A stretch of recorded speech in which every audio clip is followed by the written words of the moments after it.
tinokutenda Baba tinotenda tinokutenda Baba tinotenda Baba tinotenda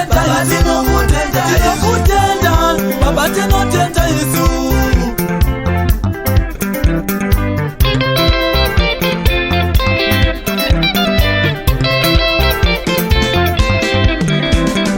Pakutanga Mwari makasika denga pamwe chete na iyo nyika ndokusika zveAdhamu nechivaraidzo chake Eva idzo dzakava idzo mbiro dzekuvapo kwedu vararami vanhasi.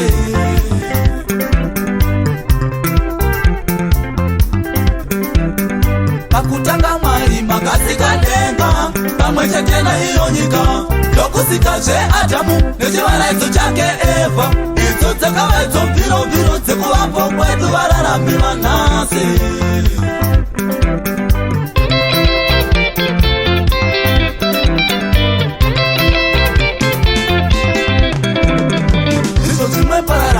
Ishe wedenga makasika vapombi ndokusikawo varombo kuti tirarame zvakanaka. Ndizvo zvimwe pararamo Ishe wedenga makasika vapombi ndokusikawo varombo kuti tirarame zvakanaka.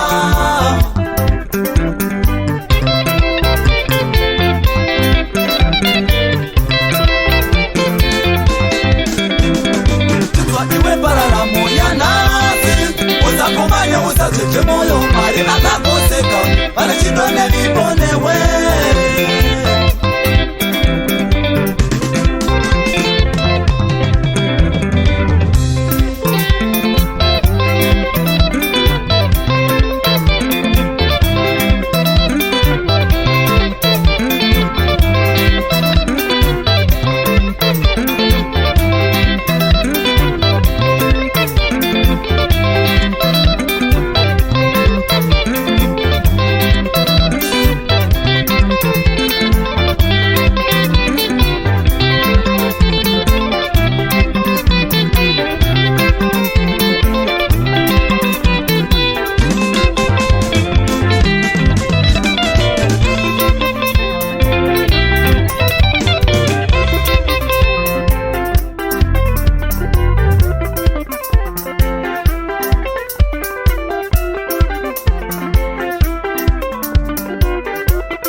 Usafunganya usachidwe moyo Mwari vakakoseka vane chido nevimbonewe.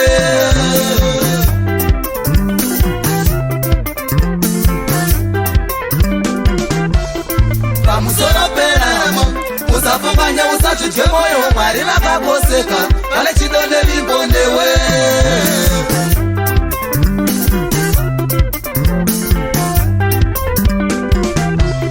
Nekutenda kuna iye wedenga kukombera zvinetsetse nemota kusekana zvawinazvo zvishoma vanokupa zvese zvaunoda.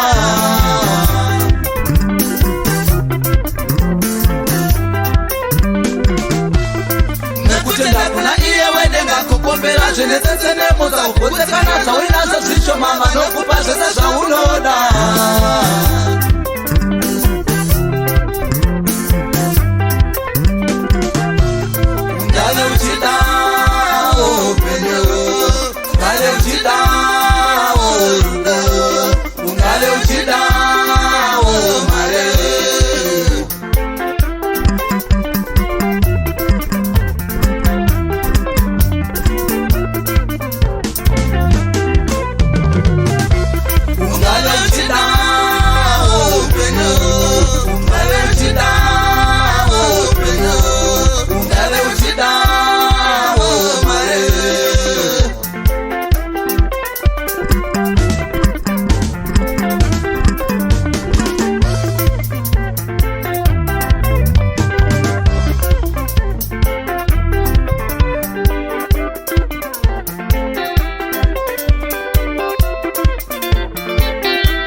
urema